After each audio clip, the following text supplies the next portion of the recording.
You find a really interesting job posting and you start reading it. And it looks good until you come across some words or phrases that have you a little bit confused. Are they really the meaning what you think they are, or are they meaning something else? So today we're going to talk about some words or phrases that you should consider when you read them in a job description because they could be red flags. Hi, I'm Shelley Piedmont. I'm a recruiter turned career coach, and I help you thrive and not just survive your job. You know, job descriptions are sort of like dating apps. So the person who's writing it is going to make that job sound really great. And you know, sometimes they put in words that doesn't exactly mean what you think it might mean. They're trying to be honest, but kind of fudging it a little bit. And so we're going to talk about today those red flags that you as a job seeker should be looking for when you're reading job descriptions. Now, I read a study that Glassdoor did, and it said 72% of job seekers have found that the job description in a job that they've had did not match the job with the realities of the job. And that's pretty bad. We hope that job descriptions are accurate, but one of the things you need to do as a job seeker is to be critical of what you read and assess, does that make sense? Are there other meanings?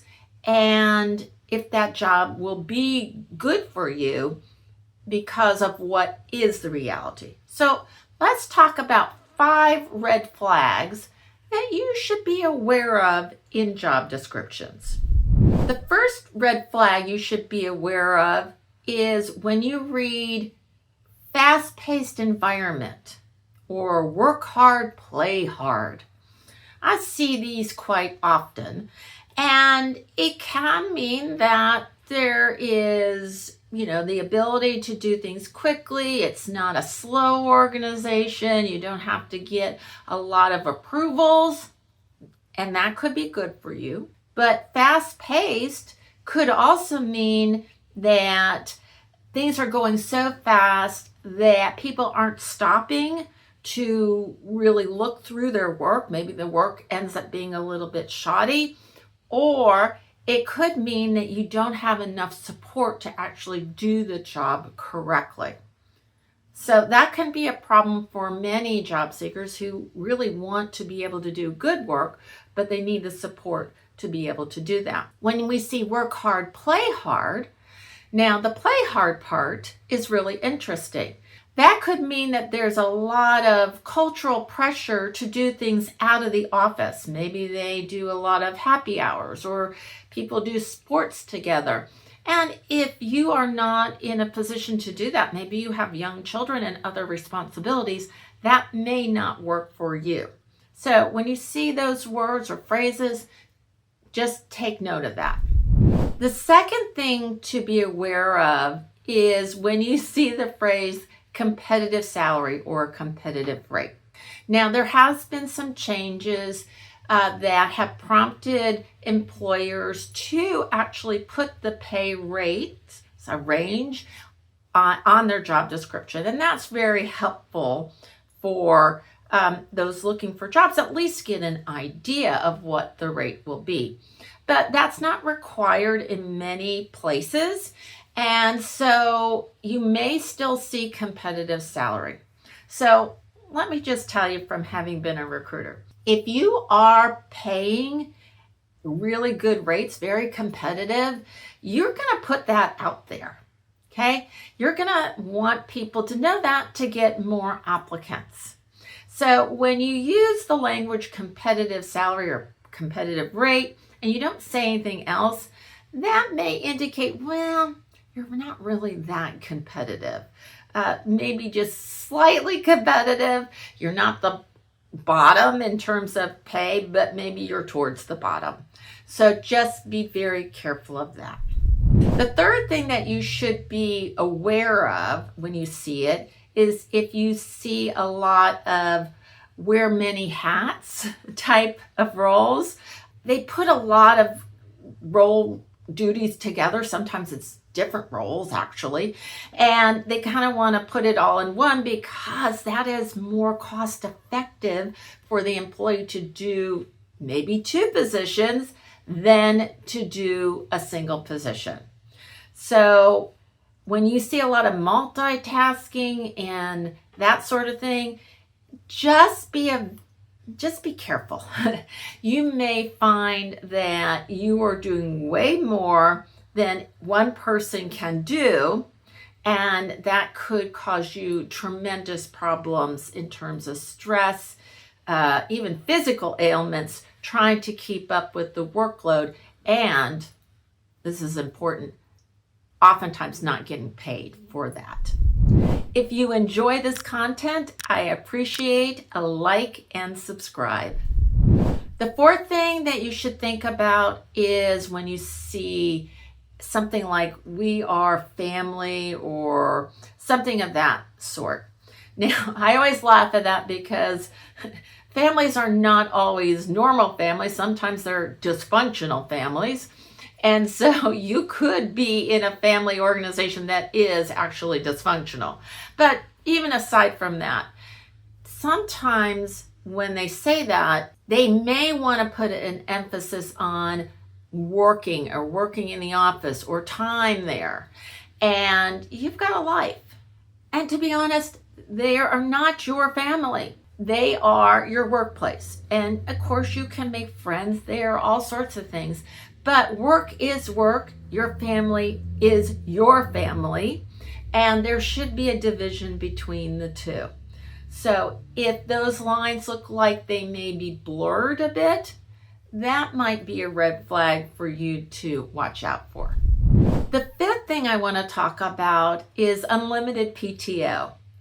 Now, in concept, that sounds great because, I can take as much time off as I want. But it has some caveats. First of all, as companies started doing unlimited PTO, studies found that actually the employees took less time off than in those organizations where they had a set amount. Well, why was that? Because of the nature of that, many people felt the culture actually did not encourage them to take time off in large amounts or even amounts that they really wanted to. And so they just didn't even take it. The second thing is you always have to get those approved. And just because they say it's unlimited doesn't mean you will get the approved time off. And then lastly, it does benefit the organization because if you do not have a PTO bank, then if you leave the company, there was no necessarily a payout of that time off.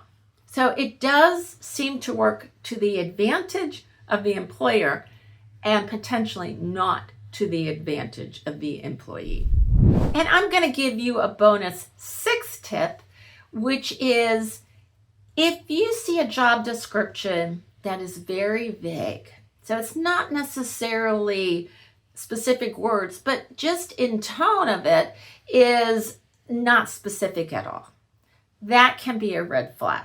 And think about it this way. If someone is advertising for a job, should they not know ahead of time what they are going to ask that person to do? And if you are that employee, how can you take a role that you don't know what you are going to be doing?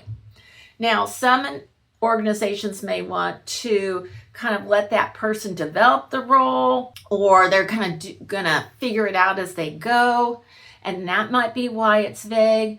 But you might be a person that needs structure, or that you need to know what you need to do to know how to meet the requirements. And so that type of job may not even work for you if it is so vague. So that also can be a red flag. So what should you do when you see these red flags? Is it mean a stop sign or maybe a yield sign? Well, part of that is going to depend on you and what you need from a job. So if you are not looking for something that's really fast paced, that doesn't work for you, then probably you will want to pass this job and move on to something else. But if you think it could work, if you knew more about what that meant, then your interviews would be a great place to ask about that. For example, if you see fast-paced, it would be appropriate to ask about that to see if that works for you.